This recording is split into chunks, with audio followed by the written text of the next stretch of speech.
अस्सलामुअलैकुम वैसे welcome to online class of physics. Last lecture में हमने प्रोजेक्टाइल मोशन को डिस्कस किया। What is projectile motion? Two dimensional motion under the action of gravity.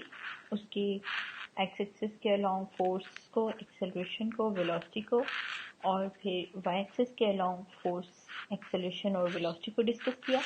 और finally हमने equation of trajectory find out की which represents the parabola. आज हमारे पास टॉपिक्स हैं प्रोजेक्टाइल मोशन के ही। You have to find the range of projectile, time of flight and height of the projectile. सबसे पहले हम रेंज को डिस्कस करें तो maximum horizontal distance covered by the projectile is called range. या प्रॉपर डेफिनेशन है horizontal distance between the point of projection, जहाँ से आपने प्रोजेक्ट किया है, and the point of landing, जहाँ पर वो अपनी मोशन को एंड अप कर रहा है। उस दो पॉइंट्स के दरमियान जो डिस्टेंस है, हॉरिजॉन्टल डिस्टेंस, उसको हम रेंज कहते हैं। हमारे पास एक्स की प्रीवियस टॉपिक में y की इक्वेशन थी, y is equal to x tan of theta minus g x square divided by 2v0 cos square alpha. That is equation of trajectory of projectile which represents parabola. इसमें आप equation में put करें y is equal to 0। क्यों? क्योंकि हम horizontal distance की बात कर रहे हैं, तो y को 0 पुट करेंगे for the point of projection and point of landing. Point of projection के लिए भी y 0 है, पॉइंट ऑफ लैंडिंग के लिए भी y 0 है। तो इसी इक्वेशन में हमने y को 0 किया, हमारे पास आ गया x tan alpha minus g x square 2v0 square cos alpha square. इन दोनों टर्म्स में x कॉमन है, उसको कॉमन ले तो अंदर आपके पास ये एक्सप्रेशन बन रहा है। दो चीजें मल्टीप्लाई हो रही हैं, x और दिस एक्सप्रेशन। तो x तो 0 नहीं हो सकता।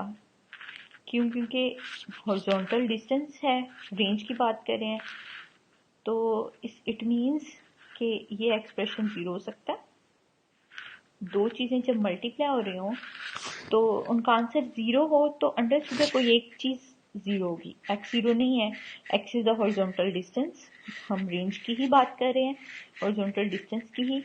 तो tan alpha minus g x by 2v0 square cos alpha square को हम 0 पुट करेंगे।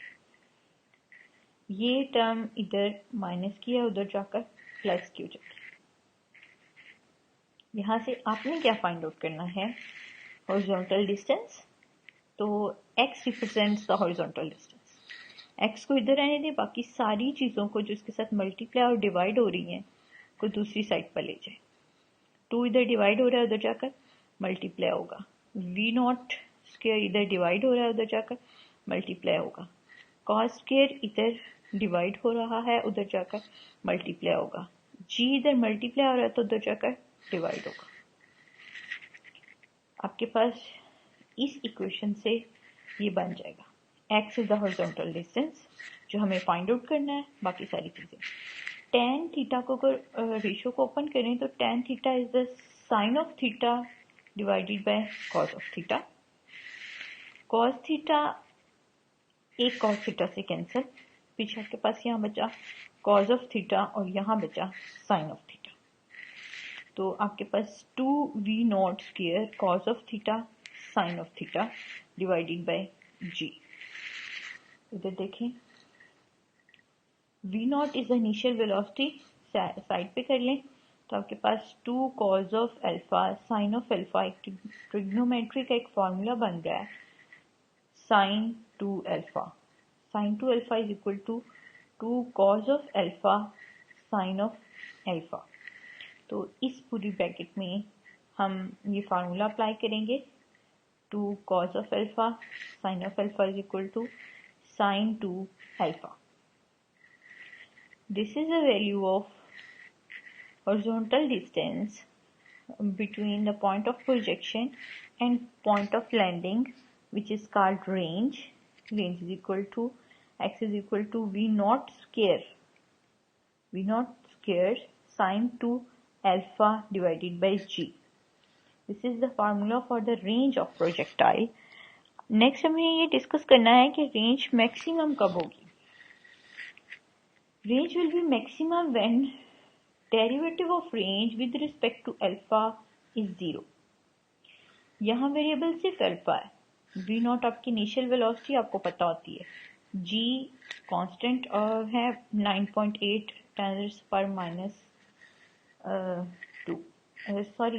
9.8 मीटर पर सेकेंड स्क्वायर. ये दोनों कांस्टेंट्स हैं. तो वेरिएबल क्या है, यहाँ आप अल्फा चेंज कर सकते हैं. जब आप अल्फा चेंज करेंगे तो रेंज ऑफ प्रोजेक्टाइल चेंज हो जाएगा. और रेंज मैक्सिमम कब होगी, जब आप रेंज का derivative with respect to alpha लें तो आपके पास आंसर 0 आए. सो हम डेरिवेटिव लेते हैं रेंज का. ये आपके पास रेंज का एक्सप्रेशन है. इसका डेरिवेटिव लें with respect to alpha. V naught square constant, g constant, इसको डेरिवेटिव से पहले ले आए तो आपके पास derivative of sine 2 alpha is equal to cos 2 alpha. और further derivative of the angle, आप ट्रिग्नोमेट्रिक रेशियो के डेरिवेटिव ऐसे ही लेते हैं. साइन ऑफ थीटा का डेरिवेटिव होता है cos of theta and further derivative of theta. यहाँ थीटा क्या है 2 अल्फा, तो साइन 2 अल्फा का डेरिवेटिव होगा cos 2 alpha and further derivative of 2 alpha is equal to 2. ये आपके पास 2 कांस्टेंट है, पीछे चला जाएगा. 2 v naught square by g into cos 2 alpha is equal to 0. अगर ये एक्सप्रेशन 0 होगा तो रेंज मैक्सिमम होगी. अब 2 0 नहीं हो सकता. V naught square initial velocity of the projectile है जो कि 0 नहीं हो सकती. जी 0 नहीं हो सकता. इसका मतलब है cos 2 अल्फा 0 है. cos 2 अल्फा 0 कब होता है, cos को उधर ले जाएं तो cos इनवर्स. अगर आप कैलकुलेटर से देखें cos इनवर्स 0 तो आंसर विल बी 90. यानी cos की इनवर्स 0 की 90 पे वैल्यू 0 होती है. cos inverse 0 is equal to 90. 2 alpha is equal to 90. It means alpha is equal to 45. So ये पूरी derivation dr by d alpha हमने बेसिकली एंगल फाइंड आउट करने के लिए की है. वो एंगल जिस पर range of the projectile is maximum. जब आप प्रोजेक्टाइल को 45 डिग्री पर प्रोजेक्ट करेंगे तो उसके पास जो हॉरिजॉन्टल डिस्टेंस होगा that will be maximum.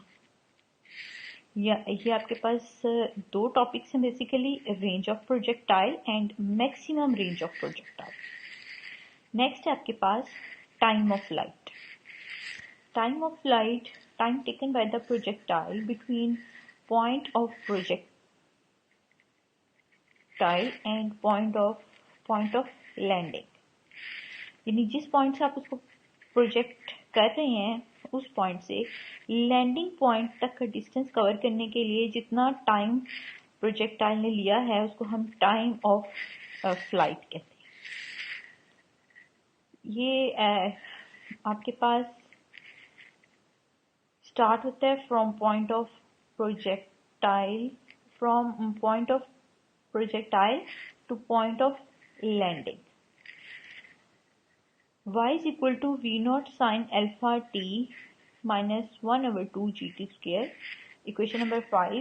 Previous lecture में हमने 2 वैल्यूज कैलकुलेट की थी, distance along x axis and distance along y axis. तो हम यहाँ y वाली इक्वेशन को यूज कर रहे हैं. डिस्टेंस अलोंग y एक्सिस के लिए ये एक्सप्रेशन कैलकुलेट किया था. पॉइंट ऑफ प्रोजेक्टाइल से पॉइंट ऑफ लैंडिंग तक जो टाइम है उसको टाइम ऑफ फ्लाइट कहते हैं. उसके लिए हमने y वाला एक्सप्रेशन यूज किया है. तो दोनों पॉइंट्स पर y की वैल्यू 0 है. इस पॉइंट पर भी, इस लैंडिंग पॉइंट पर भी और प्रोजेक्टेड पॉइंट पर भी. So y is equal to 0 when t time of flight become capital T. y की वैल्यू 0 पुट करें और टाइम की value capital T represents the time of flight -1/2 GT². ये वाली टर्म दूसरी साइड पे चली जाएगी तो प्लस की हो जाएगी. इस साइड पर t, इस साइड पर T² से कैंसिल. यहाँ के पास t बच जाएगा. You have to find that capital T. So इसके साथ g मल्टीप्लाई हो रहा है, इधर जाकर डिवाइड होगा. 2 डिवाइड हो रहा है, उधर जाकर मल्टीप्लाई होगा. That is the expression for time of flight by using equation number 5 of previous lecture, जो आपने y या vertical distance covered by the projectile के लिए निकाली थी. उसमें हमने y की वैल्यू 0 पुट की है. क्योंकि प्रोजेक्टेड पॉइंट पर भी और लैंडिंग पॉइंट पर भी वर्टिकल डिस्टेंस क्या है, 0 है. वहां से हमने t की वैल्यू कैलकुलेट की, that is 2v0 sin alpha divided by g. That is the time of flight. Next है आपके पास height of projectile. Maximum vertical distance covered by the projectile is called height. Height of projectile calculate करने के लिए again हम equation number 5 of previous lecture use करेंगे. Vertical distance के लिए जो इक्वेशन थी, that is y is equal to v0 sin alpha t -1/2 GT². आप पिछले लेक्चर में इसको देख चुके हैं. इसमें टाइम ऑफ फ्लाइट आप ये ऊपर डिराइव कर चुके हैं. t is equal to 2v0 sin alpha by g. ये वो टाइम है जो प्रोजेक्टाइल को स्टार्टिंग पॉइंट से लैंडिंग पॉइंट तक के लिए रिक्वायर्ड था, जबकि हाइट कहीं दरमियान में है. यानी एज का पॉइंट लैंडिंग और स्टार्टिंग पॉइंट के दरमियान में है. T is the total distance, T is the total time taken by the projectile from starting point to landing point. और height इस पूरे projectile motion के दरमियान में. So ये अगर T टाइम टोटल है तो मैक्सिमम हाइट तक पहुंचने के लिए प्रोजेक्टाइल को हाफ टाइम रिक्वायर्ड होगा. यानी टोटल टाइम ऑफ फ्लाइट का हाफ टाइम उसको मैक्सिमम हाइट अटेन करने के लिए रिक्वायर्ड होगा. t की वैल्यू हमारे पास ये है, तो अगर हम t/2 करें, time to reach at maximum height is the half of the time of flight. So इस इक्वेशन में जो आप टाइम की वैल्यू पुट करेंगे, that is t/2. t is equal to t/2. ये time of flight divided by 2, तो आपके पास आ जाएगा t is equal to v0 sin alpha by g.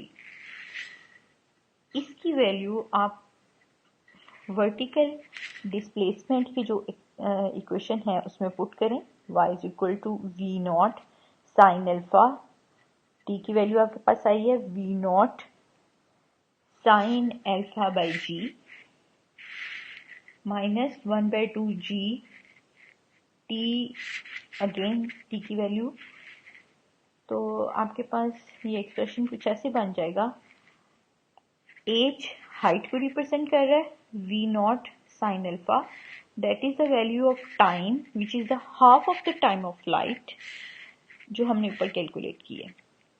v0 sin alpha by g -1/2 g v0 sin alpha by g का whole square, क्योंकि यहाँ t² था. तो इधर देखें, v² sin v0² sin² alpha by g minus v² sin² 2g. ये full है, ये हाफ है. यानी ये पूरा एक्सप्रेशन फुल और ये पूरा एक्सप्रेशन 1/2 के साथ. 1 माइनस 1/2 इज इक्वल टू 1/2. सो आपके पास आंसर आएगा v0 sin² alpha by 2g. एक दूसरा मेथड है इसका, आप इसका एलसीएम लें. एलसीएम में 2g आ जाएगा। g एलसीएम लेके सॉल्व करें तो भी answer v0 sine square alpha by 2g आएगा। ऐसे देखें तो ये कंप्लीट है और ये इसी का हाफ है, तो 1 में से हाफ सब्सट्रैक्ट कर दें तो आपके पास पीछे हाफ बचेगा। That is h height, maximum height of projectile is equal to v0, that is initial velocity of projectile, sine square alpha, angle of projectile, and 2g. G represents the gravity. This is the height of projectile. इसके साथ आपका chapter number 2 complete हो गया है। आपको इन topics में या previous topics में कोई मसला हो तो आप कमेंट सेक्शन में क्वेश्चन कर सकते हैं। सेकेंडली अपनी अटेंडेंस ज़रूर मार्क करें कमेंट सेक्शन में। Thank you very much.